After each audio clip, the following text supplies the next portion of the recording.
What's up guys, JV2017 here, and today is my last Fallout 4 pre-release content video. That feels so great to say because the game unlocks in North America in just 5 hours from the time I am recording this recording right now with you guys, and it'll probably be sooner by the time it is uploaded to my channel.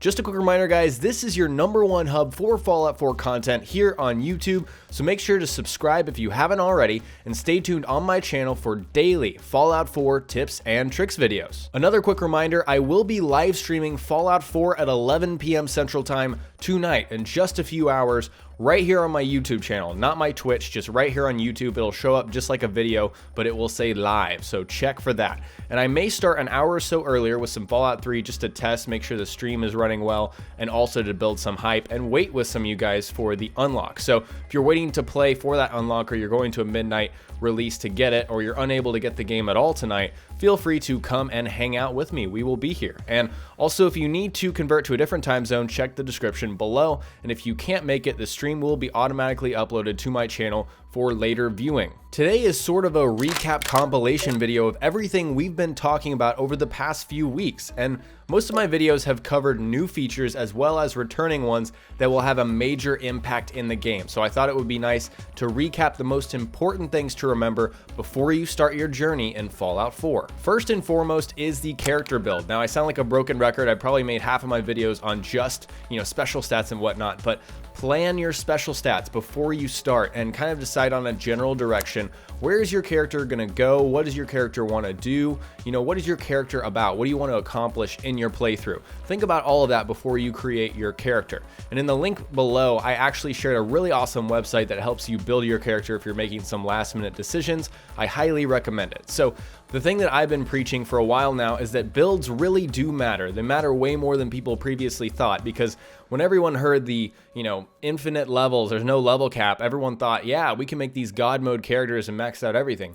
You can do that, but is that really realistic? It's going to take hundreds upon hundreds of hours to get to level 272. That's how much you need in order to max out every training and get every rank of every perk. It's crazy. So my idea on this whole character build thing is to get creative and don't be afraid to explore the new features in this game. Make a character geared towards settlements. Why not? And also, don't be afraid to try wacky builds, because we do have a much more flexible and dynamic character system. It's a lot easier to divert your route. If you don't like your melee character at level 10, you can divert somewhere else. Maybe turn that into a melee / energy weapons character if you really wanted to. Strength still has its other utility options, or uses and advantages, especially with that carry weight, because we're going to be carrying a lot of things in this game. So that's just one specific example, but there's a lot more fluidity, if you will, with our characters. And don't forget to factor in the bobbleheads and magazines and companions that will provide special bonuses when you find those things out in the world. Of course, I'll be showing you where to find all the bobbleheads, all the magazines, all that stuff you'll find on my channel. You'll also find a bunch of character build videos, and I'm thinking about more practical build series, like your classic sniper, your classic brute kind of strength character, your intelligence scientist kind of builds. I want to make those kind of videos, but also I have a series idea for kind of pop culture character builds. So anything you see in TV, movies, some kind of character, maybe another video game that you can actually create with this special system in Fallout 4. It sounds like an awesome idea, and I can't wait to explore it. An idea is to do Rick Grimes from The Walking Dead. Obviously, he's going to have like a pistol-based build and a lot of other interesting things going on. So if you guys have fun ideas for that series, feel free to leave them in the comments of this video. Next, one of the biggest new features, of course, is settlements, and they can be extremely complex from what I've seen, leaked photos and leaked gameplay. They can also be very rewarding from what I've read, personal accounts of how good they are in the game, but they are completely optional. I've heard they require a lot of maintenance, so if you don't want to worry about them, you can completely skip them, but they can be very lucrative, get you a lot of caps, and they can be worthy of their time investment and perk investment. So there's obviously a creative side of the settlements. You actually get to go in this kind of building UI and build up your settlements, and you can build up to almost or around 8 stories tall. That is absolutely insane. I saw an 8-story tall settlement on Reddit. It was crazy. So there's a lot of creative things you can do with settlements. Also, there's the practical side. You can generate a lot of revenue and actually get some special items out of, really building out your settlements and spending the time to make them as good as they possibly can be. There are certain perks you can invest in that will give you crafting options in your settlements that will help you manage better and defend your settlements better and more efficiently. So I will be doing a settlement guide during the first week at some point. I can't give it an exact day, but it will come out and it will show how to be, as efficient as possible with your settlement and get that best return on investment, how to make a lot of caps basically with your settlement. I think it's a really interesting system. Just another idea to throw out there, I might do a user submitted settlement series where we share and look at some of the awesome, most creative settlement creations. And my only issue with that is video quality.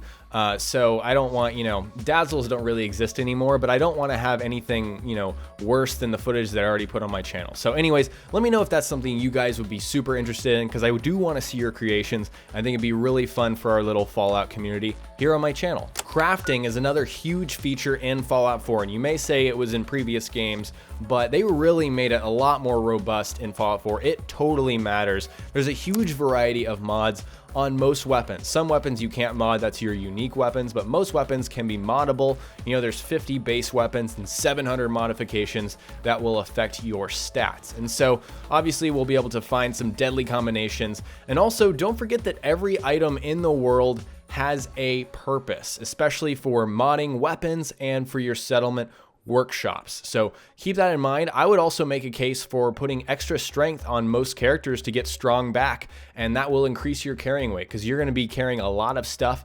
Obviously, if you don't have a companion with you, that's probably even more important, but if you do have a companion, you can give some of that stuff to your companion to hold. So anyways, it'll be interesting to see what kind of modding combinations. There's got to be some really effective combos for certain weapons. That's something I'm going to look into and hopefully make some videos on for you guys. Power armor is another feature that's seen a big overhaul / change. It's found very early in the game, and it also provides significant protection and resistances for your character when you're inside of it.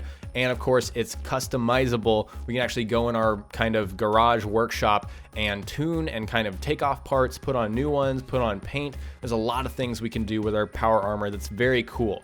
So again, something we will see very early, and I'll just admit that I was wrong in my power armor video. I thought it was more of a vehicle that we're not going to be able to use all the time because it looks so overpowered, but we can actually use this thing a lot more than I imagined. We can go in buildings with it. We can go in water with it. I don't know why you'd want to, but I saw a video of that.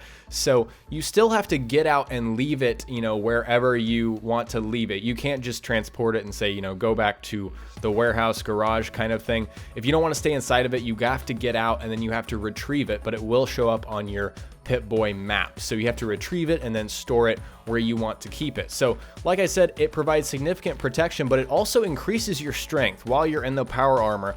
Keep that in mind for your melee based builds. And also power armor provides all kinds of resistances. Your ballistic, energy, and radiation resistance will be boosted in your power armor, and you can mod that even further. There's no fall damage for your power armor, so if you fall down from a distance, you won't take damage, but you will shake the ground below, and that can actually cause damage to enemies, which is very, very cool. So once again, there's plenty of modding to boost certain aspects and actually special stats, which is cool, and different paint jobs that you can find around the world. I believe magazines, a certain magazine series will give you paint jobs, and that'll be something I'll be covering, of course, on my channel. And I will be making a power armor guide to cover everything about power armor, and so keep that in mind. That's going to be on my channel. I don't know about the first week. I probably have to really flesh out and discover what's going on with power armor. And I definitely will be making a power armor based build because there are a lot of perks that rely on power armor that boost the effect of power armor. One final note, there will be fusion cores out in the world. That's how you run your power armor, and they will drain based on certain activities like using a jetpack if you have that on your power armor, and you'll have to find them out in the world. I've actually heard that they are plentiful, that there's plenty of fusion cores and people can really save them up. But if you're in your power armor a lot, you're going to burn through those fusion cores, so use them wisely or take that fusion core perk. Companions return from previous games. It's been a little bit more fleshed out, but pretty much the same thing going on. There's 13 available followers out in the world, and the main purpose of companions is to aid in combat, but also they provide special perks and can work in settlements. That's just my opinion about their primary purpose. Anyways, there is a new loyalty system for your companions, and they will kind of judge you. We'll talk about that in a second. And also you can romance them, which is interesting. So far we know of Codsworth, Dogmeat, Preston Garvey, and Piper. We meet those 4 very early in the game. I know there's a ton of leaked information. The info is out there. People know what all the companions are and what they do. But for the sake of spoilers, for the sake of these last few hours, I'm not going to share those companions. That'll be something I, share in the future when the game is officially out. And there are different combat styles among those companions, so you'll have to kind of pick and choose based on your own playstyle what's the best companion for you. Of course, like I said, they will provide special perks that are specific to that active companion that you'll have only when they are following you. There's this new loyalty system that has been described as just like Dragon Age. So you'll have your followers with you, they'll be judging your actions. So say you're an evil character and you have a good character with you, they will judge you when you do something evil. They say, I don't like that. On the flip side, if you're a good person and you do something good, an evil kind of follower would say, I don't like that you were good. So we'll have that kind of dynamic in the game, and we can romance our human companions only. So no robot or dog romance options. That's a little dicey. I don't really want to comment on that. I don't want to be judgy, but that's not in the game. I will be making companion guides on number 1, where to find them, 2, how to get these special perks if they're not automatically available. I don't know that right now. I don't have that information. And also 3, which followers will go with what kind of build you're using. What is the best fit? Is Codsworth best for an energy-based character? All of that sort of stuff I will be going through in companion guides. The last super important change in my eyes is to the dialogue system, and they really decided to inject emotion into the character voice through voice protagonist. And persuasion, success, and quest option variety will be dictated by the charisma special stats. So this is really a departure from previous games with a fully voiced protagonist, 1 male and 1 female option, and the decision by Bethesda was made to create more emotion in the story through tone of voice, that inflection that you don't get when you have a silent protagonist, and mannerisms. We have a lot better animations going on this time around. Like I said, charisma is the primary stat that will influence all types of dialogue and situations. So when you're able to persuade somebody, you'll see dialogue options as yellow if they're easy, orange if they're medium, or red if they are hard. And I've been looking around and people have said with early copies that low charisma really limits your quest options. And I'm a big proponent of charisma. I want to be able to have as many options as possible, especially with a game with so much recorded dialogue. I really want to explore all of it. What I want to know is, how are you preparing for the launch? Do you have a pencil and pad, and are you really, laying out your perk tree, which perks you're going to take first? Let me know what you guys are doing.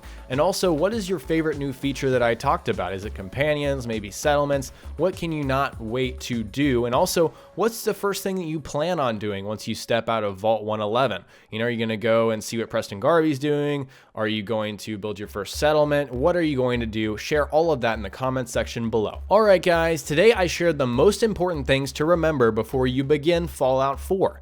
Next time, I will start with my first Fallout 4 video post-release here on my channel. So stay tuned for daily Fallout 4 tips and tricks videos. And remember that this is your #1 hub for all Fallout 4 content on YouTube. One last reminder, I am about to live stream in just a few hours here on my channel. So if you click on my channel, you'll see, the stream, and it'll say live. That's me. I'm talking to you guys live. It should be fun. Let me know if you want to see a face cam. I'm actually doubting doing it, but I will do it if you guys want that. And check the description below for time zone conversions if you are confused and you live elsewhere. I hope you learned something new from this video, and if you did, remember to hit that like button. I'd really appreciate it. And stay tuned to my channel for so many Fallout 4 daily tips and tricks content starting tomorrow.